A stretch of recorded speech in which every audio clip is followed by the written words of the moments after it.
আবার ফিরে এলাম গল ব্লাডার স্টোনের আরেকটি নতুন ভিডিওতে। আমরা স্যারকে রিকোয়েস্ট করেছিলাম যে কিছু কেস আমাদেরকে দেখাতে, অর্থাৎ ডকুমেন্টেশন হিসাবে, কারণ এই গল ব্লাডার স্টোনটা সত্যি একটা কন্ট্রোভার্সিয়াল টপিক আমরা বলতে পারি, সবার ক্ষেত্রে মতামত ভিন্ন হয়। এই ক্ষেত্রে স্যারের যে অভিজ্ঞতাটা আমরা সেটাই তুলে ধরার চেষ্টা করছি। এটা হতে পারে অন্য কারোর ক্ষেত্রে অন্য ধরনের অভিজ্ঞতা হতেই পারে, কিন্তু সেটা পার্সন টু পার্সন ভ্যারি করে, ওই ইন্ডিভিজুয়ালাইজেশন আমাদের মতে। আজকে তাই স্যারের কাছে স্যারকে রিকোয়েস্ট করবো, স্যার যদি কিছু কেস আমাদেরকে দেখান বা বলেন তাহলে খুব ভালো হয়। স্যার, যে কেসগুলো আমরা লাস্ট করেছিলাম, যে আপনাকে রিকোয়েস্ট করেছিলাম আমাদের সকলের তরফ থেকে, যে কিছু কেস যদি আপনি বলেন, ডকুমেন্টেশন চাইছো, যে দিয়ে আমরা যে কথাগুলো আগে 4টে এপিসোডে বলে এসেছি তার যৌক্তিকতা কি আছে, বা আমি তোমাকে প্রথমেই বলেছিলাম দেখো সৈব, আমি যা বলছি এটা কিন্তু সবটা বইয়ের মতো করে নয়, নিজস্ব কিছু অভিজ্ঞতার কথাও তোমাদের সাথে শেয়ার করতে চাই, আমার জুনিয়র হোমিওপ্যাথদের কাছে শেয়ার করতে চাই, যাতে তারা ভবিষ্যতে আর কি তাদের মতো করে ভাবনা চিন্তা করতে পারে। এবং তাতে আমি একটা কথা বলেছিলাম যে কোনো গলস্টোন কেস এলেই আগেই সেটাকে তুমি অপারেশনে যেও না, আগে তুমি দেখো কেসটা কি জায়গায় আছে, কেসটা সারার মতো জায়গা আছে কিনা, বা পেশেন্টকে পার্সু করো, একটু চেষ্টা করে দেখা যেতেই পারি। তা আমরা তো চেষ্টা করে দেখতে পারি, সব কেস ভালো করতে পারবে তো হয় না, কারণ 100% সাকসেস তো কারোর হতে পারে না, তাই না? তো তুমি বলেছিলে স্যার কিছু কেস, আমি তোমার জন্য খুব মজার কিছু কেস আমি রেখেছি, তুমি যে কেসগুলোর ডকুমেন্টেশন আমি তোমায় দেবো, তুমি দেখবে এবং তোমার মতো করে তুমি তোমার দর্শকদের দেখাবে ডকুমেন্টেশন। তো আমি তোমাকে একটা জায়গায় বলেছিলাম যে দেখো সই, গলস্টোন ফর্মেশনের যেমন কজে আমরা ইরেগুলার ডায়েট হ্যাবিট বলেছিলাম এটসেট্রা, এক জায়গায় তুমি জিজ্ঞেস করছো স্যার মাইন্ডের কি কোনো রোল আছে? আমি বলছি হ্যাঁ সই, মাইন্ডের রোল আছে, এবং আমরা দেখেছি একটা মেন্টাল ট্রমার মধ্যে দিয়ে পেশেন্ট পাস করলে তার সাডেনলি গলস্টোন ডেভেলপ করে যায়। আমি তোমাকে এরকম একটা কেস দেখাচ্ছি, একজন ভদ্রমহিলা, তার বয়স মাত্র 35 বছর, তার হঠাৎ করে তার হাজবেন্ড মিসঅ্যাপ হলো, এক্সপায়ার করলেন, এবং যা হয় সেই সময় তুমি বুঝতে পারছো একটা মহিলার পক্ষে একটা মারাত্মক ডিজাস্টার চলে, তার শরীর এবং মনের উপর মেন্টাল ট্রমা থাকে। এই ভদ্রমহিলারও কিন্তু মেন্টাল ট্রমা রেডি হলো, এবং আলটিমেটলি দেখা গেল ভদ্রমহিলার স্টোন হয়েছে। এবার ভদ্রমহিলার যখন গলস্টোন হলো, যথারীতি তিনি আমাদেরই একজন হোমিওপ্যাথ ডাক্তারের, কোন একজন ডাক্তারের আন্ডারে চিকিৎসা করছিলেন, এবং সেই ডাক্তার তাকে ইগনিশিয়া দিলেন। কিন্তু ইগনিশিয়া তো উচিত, এটা তোমাকে আমিও বলছি ইগনিশিয়া দেওয়া উচিত। দেখো দিস ইজ হোমিওপ্যাথি, ইগনিশিয়া দেওয়ার পর কিন্তু তার কমপ্লেন গুলো কমলো, গলস্টোনটা কিন্তু কমলো না। তিনি যখন আবার রিপিটেড ইউএসজি করলেন, দেখা গেল যে স্টোনের সাইজটা সেই রয়েছে ফিউ স্টোনস, যার সাইজ রয়েছে 4 to 6 মিলিমিটার, এবং আমি তোমায় বলেছিলাম যে 6 to 7 মিলিমিটার স্টোন আমরা বেরোতে দেখেছি, আমি এটা তোমায় বলেছিলাম। তো এবার দেখো, যখন আমি সেই কেসটাকে নিলাম, আমি দেখলাম তার ইগনিশিয়া পড়ে গেছে, তার মানে একটা মেন্টাল ব্লকেজটা রিমুভ হয়ে গেছে। Now I have to go through the জেনারেলিটিস of that patient. আমি পিওর, এবং তোমাকে আমি সহিত যে কেস কটা দেখাবো, আমি কিন্তু সহজ ড্রাগ গুলো, আমি কোনো আননোন ড্রাগ বা কোনো স্পেসিফিক ড্রাগ বা কোনো একেবারে ভেরি রেয়ার ড্রাগ কিছু না, খুব কমন ড্রাগ যেটা জুনিয়র ছেলেমেয়েরাও ব্যবহার করতে পারে। আমরাও, আরে বাবা, আমরা সবাই রাস্টক্স, বায়োনিয়া, নাজভূমিকা, সালফার এটসেট্রা ব্যবহার করছি, এটাই তো আমাদের ওষুধ, সবারই এই ওষুধগুলো, ক্লাসিক্যাল হোমিওপ্যাথির এটাই মেইন ওষুধ হয়। তো আমি সেই পেশেন্টটির যখন সিমটমস নিলাম, ঠিক আছে, সিমটমস টোটালটি নিয়ে আমি তাকে হিপারসাল 200 চার্টে দিই। তুমি বলে কেন দিলেন? তাহলে হিপারসাল নেওয়ার পথে আমি নিই হিপারসালকে, আমি যে সিমটম, এক্সট্রিম চিলি পেশেন্ট, সে গরম কালো একটু ঢেকে শোয়ার ইচ্ছা, তার হাত পায়ের তলা ঠান্ডা, আর কি পাই, তার ঝাল খাওয়ার পছন্দ দেখি, আর তার মেজাজ দেখি, সে খাবারটা গরম খেতে চায়, আর ভীষণ short temper, হারিড and speedy in activities. এই যে বেসিক সিমটমস গুলো, সেই বেসিক সিমটমস গুলো, সে খিদে পেলে চাপতে পারে না, সে গরম খেতে পছন্দ করে। তো আমি এই দেখো, this is the art of homeopathic prescription. আমি সিঙ্গেল মেডিসিন দিচ্ছি, আমি তাকে হিপারসাল 200 দিচ্ছি, মিনিমাম ডোজ দিচ্ছি, পিওর তার ফিজিক্যাল এন্ড মেন্টাল জেনারেলিটিস গুলোকে আমি নিলাম, বলতে পারো আমি কেন্টিয়ান প্রসেসে গেলাম, নিয়ে আমি তাকে হিপারসাল 200 দিলাম। এবং তুমি দেখো সেই হিপারসাল 200 খাওয়ার পর সে যখন তার রিপিটেড ইউএসজি করলো, তোমাকে আমি দেখিয়ে দিতে পারি উইথ ডকুমেন্টেশন যে সেখানে দেখা গেল তার গলব্লাডারে আর কোনো স্টোন নেই, এখন তার বলছে যে গলব্লাডার ইজ নর্মাল, ঠিক আছে, কোনো স্টোন নেই, এমনকি সোনোগ্রাফিতে পরিষ্কার বলছেন সোনোগ্রাফিক মার্ফি সাইন ইজ নেগেটিভ, তার মানে টেন্ডারনেসও নেই।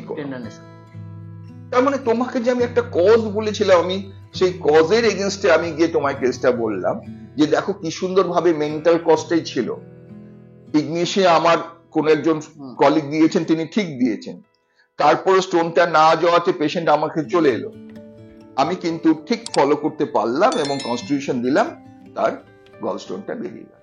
এই জায়গাগুলো আমরা ভালো করতে পারি, এগুলো ভালো হয়। তাহলে এই অন্তত একটা গলব্লাডার তো আমি বাঁচাতে পারলাম, 35 বছর মহিলা গলব্লাডার আমি বাঁচাতে। আচ্ছা, এবার তোমাকে আমি একটা কেস দেখাই, এটা আমার এক ছাত্রীর মা। আমার সেই ছাত্রী বললো, স্যার আপনার কাছে তো কিছু গলস্টোন কেস ভালো তো আমি দেখেছি, আমার মাকে একটু আপনি চিকিৎসা করুন না, গলব্লাডার বাদ দিতে চাইছি না। তো কি হয়েছিল, তিনি ভদ্রমহিলা একটা হিউজ মেনস্ট্রুয়াল প্রবলেম ভুগছিলেন, মেনোপজাল, ঠিক মেনোপজাল এজ ছিল না, কিন্তু পলিমেনোরিয়া ছিল, প্রচুর মেনোরেজিয়া ছিল, প্রচুর ব্লিডিং হচ্ছিল, এটসেট্রা এটসেট্রা। কিন্তু একটা সময় তার ইউএসজি করে দেখা গেল যে তার গলব্লাডারে, তার আগে যখন লোয়ার অ্যাবডোমেনে ইউএসজি করা হচ্ছিল কিছু পাওয়া যায়নি, তার আপার অ্যাবডোমেনে একটা পেইন হওয়াতে তার ইউএসজি করা হলো এবং দেখা গেল গলব্লাডারে একই রকম স্টোন রয়েছে। এবার সেই ভদ্রমহিলা, দেখো এই জায়গাটা কিন্তু প্রথমেই আমি সেই পেশেন্টটাকে আমার কাছে প্রথম এসেছি, আমি তার অ্যাকুট পেইনটাকে দেখে, এবং that pain comes and goes suddenly, that is appear suddenly and disappear suddenly, আর যখনই বলছেন উইথ দ্য ব্যথা, সেই পেশেন্টটা এরকম ভাবে পেটটা চেপে ধরছে ব্যথার জন্য, আমি সিম্পল ম্যাকফস দিলাম তাকে, তাহলে ম্যাকফস দিয়ে তার অ্যাকুট পেইনটাকে আমি কমিয়ে নিলাম। এবার তুমি বুঝতে পারছো যে ম্যাকফস দিয়ে তার অ্যাকুট এক্সারবেশনটা কমানোর পর এবার নিশ্চয়ই তাকে আমাকে অ্যান্টিসোরিক দিতে হবে। দেখো আমি অর্গাননটাকেও ফলো করলাম এবং অর্গাননটাকে ফলো করে তার অ্যান্টিসোরিকটাকে ধরার জন্য তার আর্লি মেনস্ট্রুয়েশন, প্রফিউজ, দেখো ওই মেনস্ট্রুয়াল জেনারেলস গুলো আমাকে কাজ করতে সাহায্য করলো, তার ঘামটা শুধু মুখে হয়, ঠিক আছে, তার সেন্টিমেন্টটা খুব বেশি, অর্থাৎ এই টোটালটা নিয়ে আমি আবার নতুন করে টোটালটি তৈরি করলাম, করে আমি তাকে ক্যালকুলিয়ার কার্ভ 1N সরাসরি দিলাম এবং তাতে দেওয়ার পর দেখা গেল যে তার কিছুদিন মাসের মধ্যে তার স্টোনটা কিন্তু বেরিয়ে চলে গেছে। এই পেশেন্ট কিন্তু এখনো আমার কাছে আছে এবং তুমি চাইলে পেশেন্টের বাইটও নিতে পারো সরাসরি, তুমি যদি মনে করো স্যার আমরা একটু পেশেন্টেরও কথোপকথন নেব, তুমি নাও, আমার কোনো আপত্তি নেই, যেহেতু আমার ছাত্রীর মা, সে আমার সবসময় অ্যাভেলেবেল আছে না। এখন সে সম্পূর্ণ, তোমাকে দেখো 15 সালে কেস বলছি, 8 বছরে তার নতুন করে স্টোন তৈরি হয়নি, সে ভালো আছে, এটাই তো দরকার, সে ভালো আছে, সে গলব্লাডারের কোনো সমস্যা নেই, কিছুই নেই, তার মিটে গেল। তাহলে দেখো প্রপারলি তুমি যদি, তাহলে ওষুধ তোমাকে আমি বললাম হিপারসাল, ওষুধ বলছি ক্যালকুলিয়া কার্ভ, তোমাকে আমি সহজ সহজ ওষুধ বলছি, কোনো কঠিন ওষুধ না, একদম সিমটমস। দেখো একটা জিনিস মানতে হয়, আমি সব সময় সব জায়গায় বলি, হিয়ারিং এর একটা কথা যে স্টুল must have 3 legs to be stand, অর্থাৎ তুমি যদি 3টে স্ট্রং জেনারেলাইটিস নিতে পারো না, তোমার প্রেসক্রিপশন দাঁড়িয়ে যাবে, তোমার অনেকগুলো টোটালিটি অফ সিমটমস করতে হবে না, তুমি 3টে জেনারেলাইটিস নাও, ফিজিক্যাল হোক মেন্টাল হোক, তুমি আনকাউন্টিকুলার পাওনি, তুমি 3টে জেনারেলাইটিসের উপর তুমি প্রেসক্রিপশন, তোমার প্রেসক্রিপশন দাঁড়িয়ে, এবং তোমার ওষুধ যদি সঠিক নির্বাচন হয়, যেটা আমি বারবার জোর দিচ্ছি, ওষুধ সঠিক নির্বাচন হলে ঠিক তুমি গলস্টোনে সাকসেস পাবে, সব পাবে না, কিন্তু যদি 10% পাও, সেটাও তো পাওয়ারে বাবা, তাহলে 100টার মধ্যে 10টা রোগী তুমি গলব্লাডার বাঁচাতে পারবে, এটাও তো পাওয়া, এটাও তো একটা মানুষকে ইম্পালস দেওয়া যে দেখুন এই রোগটা। তাহলে তুমি যেরকম বলছো স্যার জুনিয়র ডাক্তারদের আপনি কি বলবেন, আমি একটা কথাই বলবো, চেষ্টা করো, তুমি যখন বুঝো হ্যাঁ কেসটা খারাপ, তুমি ছেড়ে দাও, যখন তুমি বুঝতে পারো, তোমাকে আমি যে কেসগুলো দেখাচ্ছি সহজ কেস, যাতে জুনিয়রদের সুবিধা হয়, আমি সহজগুলো রেখেছি আজকে, তাহলে এই জায়গাগুলো তারা সাকসেস পাবে।